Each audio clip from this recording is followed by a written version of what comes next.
Our goal is to create an environment that nourishes body, mind, spirit, and community.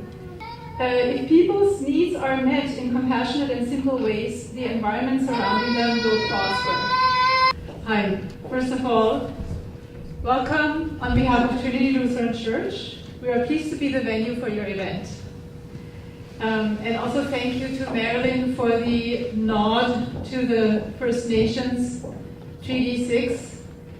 They have the idea that the land does not belong to them, but they belong to the land. I think that's very true. Okay, so I'll speak to you a bit about churches and then about Trinity Community Garden. Churches are not known for being on the forefront of environmental struggles, but really they should be. We believe that this world is God's beloved creation, so we should treat it with the utmost respect and honor. Even more, we believe that we are part of this creation, so we should treat animals, plants, the earth, sky, and water as our kin. Because God created life, we should oppose the patenting of plant and other DNA. Because Jesus lived a way of love, liberation, and nonviolence, we should oppose all forms of domination, including the domination of neo-capitalism over the natural world and much of this world's population. I really believe that. I confess to you that churches, and also this church, have failed to live out the environmental and justice aspects of God's will. And I salute you for your committed work, and I ask you to teach us. I think we could be powerful allies. And now I'm switching gears. I want to tell you of one baby step that's happening here in this church, namely Trinity Community Garden. You probably saw the beds in front of the church as you came through the glass doors, and there are more beds in the park across the street. This is all land owned by the church. The garden was started in 2012 by 3 church members, me among them, who are interested in ecology, social justice, and gardening. This is my 3rd garden. It became an official community garden in 2013 with 15 members from the neighborhood. Our goal, and now I'm citing from our website, which the address is behind you on the blackboard. Our goal is to create an environment that nourishes body, mind, spirit, and community. To this end, we get together to grow vegetables, fruits, herbs, and flowers in a beautiful mix. For example, in those beds just in front of the church there, between the bushes and the flowers, this year we grew carrots, beets, kale, beans, potatoes, herbs, and herbs, okay. The garden is communal without individual plots. Both the work and the harvest are shared through work bees, watering and maintenance schedules, and harvesting times. We try to get together at least once a month to plan, discuss, work on projects, and spend time with each other. This year, we continue those monthly meetings with a potluck or educational session every month. As I already said, it's on land owned by the church, but you do not need to be a church member to be a member of the garden. Priority is given to people who live in the neighborhood and who do not have other gardening opportunities. So this year, out of the 15, only 3 are also church members, and I'm one of those. Okay. Our garden has always, when it became a community garden, has always been pesticide-free and organic. This summer, I took a permaculture course, and we have begun to use permaculture principles in the garden as well.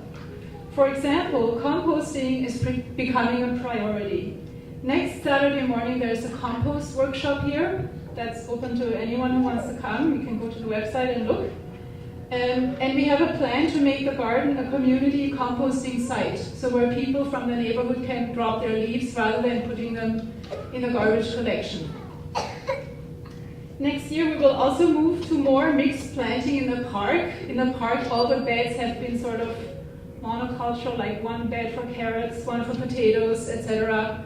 And we'll mix that up more and create denser and more diverse plantings there as well. We will also add science as an educational tool. I learned about the importance of signage and education at that permaculture class. And we are working on implementing the permaculture ethics, which I think are very, very compatible with our ethics as Christians. So I'll just go through those ethics. There are 3 main principles: earth care, people care, and fair share. So first of all, earth care, you get that. The care of the earth is so important because the earth is the foundation of everything. So at the community garden, we have been chemical-free, GM-free, organic. We haven't put any organic waste in the garbage collection. All our materials came from within, I would say, 5 kilometers, which includes, the Home Depot down on Gateway Boulevard or wherever that is, and also the U of A composting pile, where you can just get free compost, in case you didn't know that.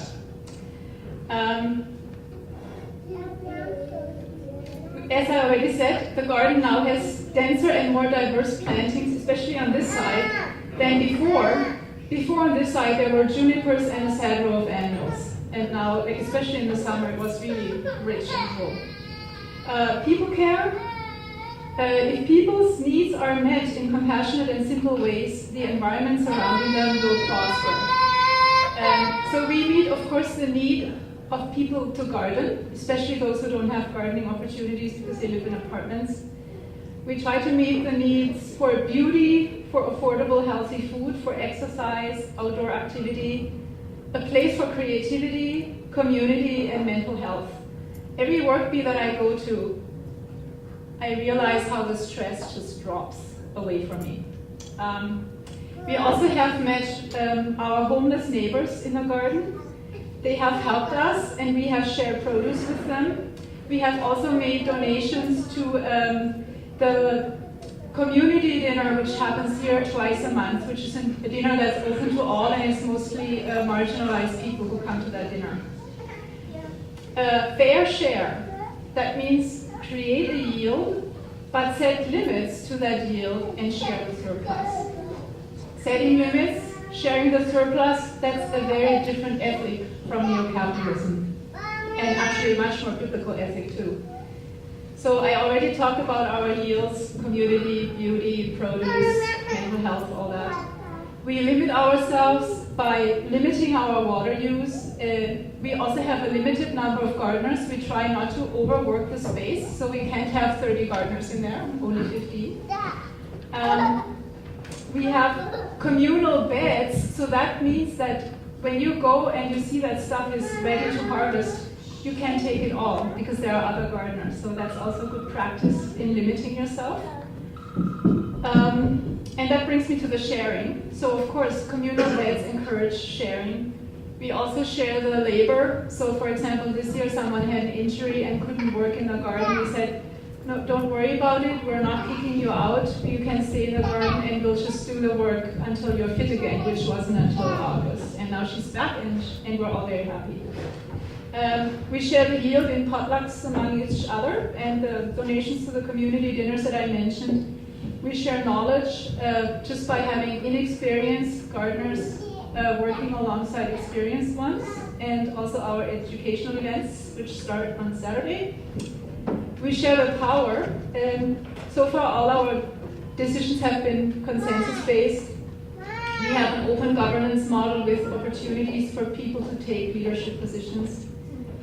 And we share the space with other park users, people who just want to hang out there, rest, homeless people who want to sit in the sun somewhere, the kids from the daycare that will open soon, and so on.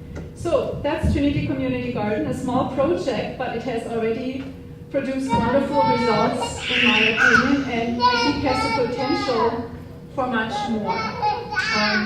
So that's it. That's all I wanted to say.